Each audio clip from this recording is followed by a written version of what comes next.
मुश्ताक साहब बहुत बहुत शुक्रिया, आपने हमें वक्त दिया।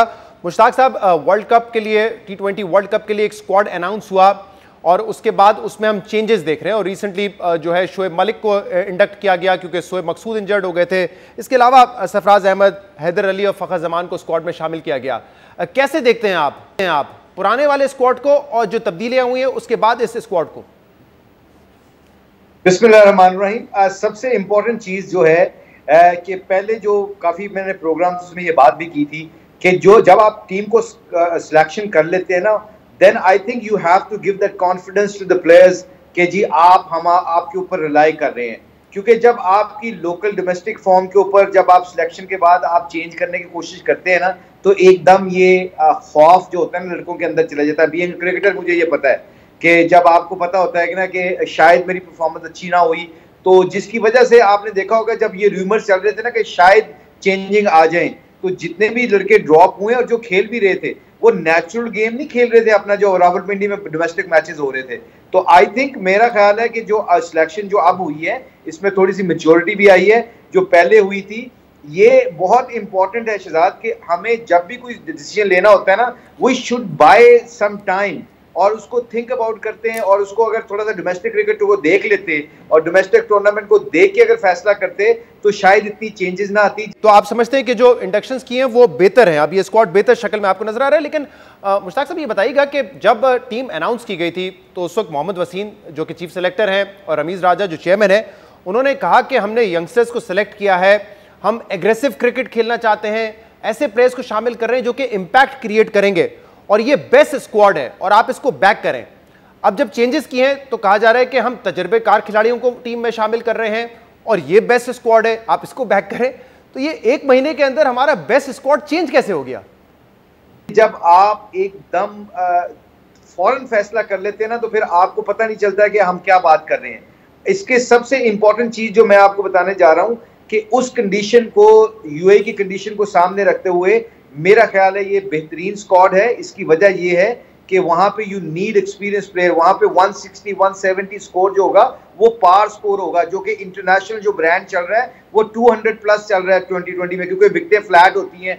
यूएई की पिचों ने ये आईपीएल के बाद और वर्ल्ड कप के मैचेस के दरमियान काफी ड्राई अप हो जाना है, काफी स्लो हो जाना है। तो आई थिंक स्पिनर का और फास्ट बॉलर का रिवर्स स्विंग का बड़ा रोल होगा। इसको बना पे देखते हुए यू नीड एक्सपीरियंस। जो हम एक इम्पैक्ट क्रिएट करना चाहते हैं या जो काफी सालों से हम ये बात कर रहे हैं कि हमारी टीम में वो एग्रेशन नहीं है। आप तो खुद इंग्लैंड क्रिकेट के साथ रहे, 2015 से एक बड़ा ड्रास्टिक चेंज आया, उनके प्लेयर्स नए आए और एक पूरा मेथड उन्होंने चेंज किया कि हमने एग्रेसिव क्रिकेट खेलनी है।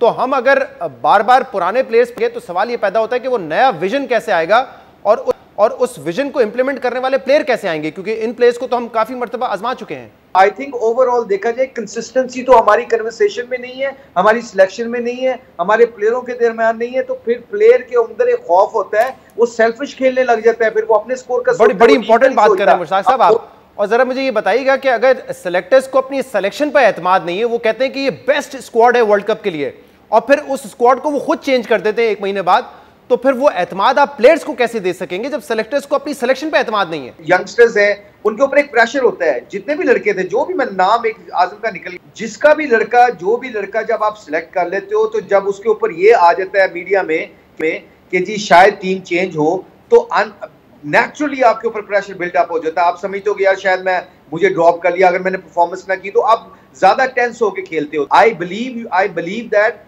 कि जब आप कोई डिसीजन लेते हो तो उसको ऑन करना चाहिए और ऑन करने के ऊपर फेलियर सक्सेस को फिर आपको हैंडल करना। अब ये बड़ी इंपॉर्टेंट बात करें कि जो फैसले आप करते हैं, जो बात करते हैं, उसको ऑन करना चाहिए। अब रमीज राजा साहब बतौर कमेंटेटर और एनालिस्ट इस चीज पे बहुत ज्यादा क्रिटिकल रहे कि आज भी मोहम्मद हफीज टीम का हिस्सा है, आज भी शोएब मलिक टीम का हिस्सा है, क्योंकि वो कह रहे हैं उनकी 38 साल की उम्र हो चुकी है, उनका जो बेस्ट था वो पाकिस्तान के लिए कर चुके हैं, अब हमें आगे बढ़ना चाहिए। अब वो चेयरमैन है, तो हफीज तो पहले स्क्वाड में थे और शोएब मकसूद की जगह शोएब मलिक को शामिल कर लिया। तो इस चीज पे तो वो बड़ा तनकीद करते रहे कि ये गुजर चुकी है इनकी उम्र पाकिस्तान को खेलने के लिए। आप देखिए, मुझे आई एम श्योर, मैं ये बिल्कुल ऑनेस्टली बता रहा हूं आपको कि रमीज भाई को थोड़ा टाइम लगेगा। रमीज भाई दूसरी चीजों को देख रहे हैं। आपने मैनेजमेंट के देखे, बड़े बड़े फैसले हुए, वकार चले गए, मिसबा चले गए, फिर वसीम खान साहब चले गए और 2-3 और रूमर्स आ रहे हैं। इसके बावजूद मेरा आई थिंक मुझे जो लगता है कि रमीज भाई ने अभी फ्रीडम दिया हुआ एज ए चेयरमैन और एज ए क्रिकेटर मैं ये जानता हूँ कि जब वो वर्ल्ड कप के बाद आप देखेंगे कि टीम में भी डिसीजन जो होंगे वो तगड़े होंगे। उसकी वजह है कि एक बंदे का माइंडसेट का पता चल जाता है ना, जैसे आपने कहा है अभी वो सारी चीजों को मद्देनजर रखते हुए आई थिंक स्टार्ट थोड़ा सा टाइम ले रहे हैं, और मुझे आई एम श्योर अगर हम उनको थोड़ा टाइम देंगे और वो अपने टाइम को अपना पूरा यूटिलाइज करके फैसले करेंगे, बीइंग ए क्रिकेटर, और जितना ब्रांड को वो जानते हैं, जितनी क्रिकेट को वो जानते हैं, रिसेंटली जितना क्रिकेट में इन्वॉल्व है, आई एम श्योर इंशाल्लाह ताला वो अच्छे मशवरों के साथ अच्छे डिसीजन करेंगे। और मुश्ताक साहब, आप कह रहे हैं कि स्क्वाड आपको अच्छा लगता है, बेहतर लगता है, लेकिन जब हम वापस एक्सपीरियंस की तरफ जाते हैं और हफीज़ और शोएब मलिक की यकीनन बहुत सारी खदमात है पाकिस्तान क्रिकेट के लिए, लेकिन उनको ड्रॉप किया जाता है और फिर दोबारा उन्हीं को शामिल किया जाता है एक नया विजन इंप्लीमेंट करने के लिए, तो ये क्या साबित करता है कि ये बेहतरीन खिलाड़ी हैं इसलिए उनको दोबारा लेकर आए, या ये साबित करता है कि हमारे पास नए लड़के आ नहीं रहे जो कि परफॉर्म कर सके, जिनको टाइम दे सके, जिनमें टैलेंट नजर आ रहा हो?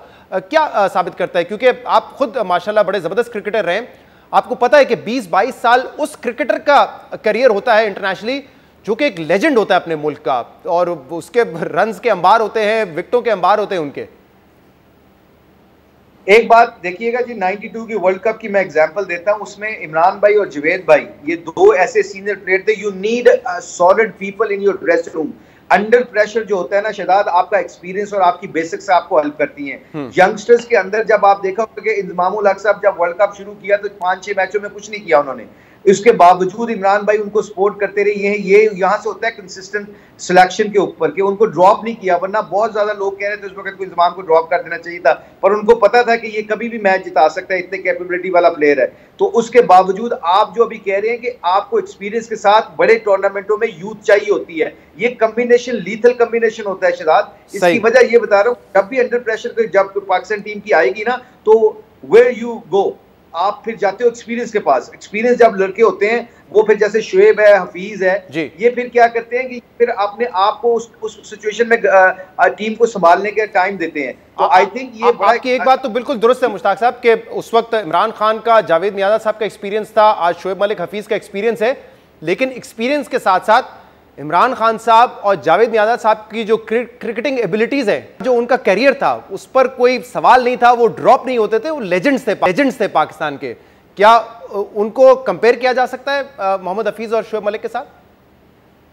देखिए, हर बंदे का कैलिबर डिफरेंट होता है। अभी पहले सवाल में आपने शहजाद बड़ी अच्छी बात की थी कि ये इन्होंने ton of runs under the belt, ये हफीज के और शोएब मलिक के, तो आपने ये खुद ही पहले क्वेश्चन में कहा ना कि इनके पास इतने रन्स हैं। तो जो आजकल की क्रिकेट के मुताबिक तो इनकी 2020 की परफॉर्मेंस तो तगड़ी है बाकी लड़कों से। तो आई थिंक ये सबसे इंपॉर्टेंट चीज है कि ये ड्रॉप क्यों हो जाते हैं हमारे सीनियर प्लेयर, फिर वापस उनको क्या ले जाते हैं, यहाँ पे क्वेश्चन मार्क होना चाहिए कि ये हमारा पॉलिसी हमें क्लियर नहीं है क्या, हमें पता नहीं कि हम किस डगर में जा रहे हैं। बहुत बहुत शुक्रिया।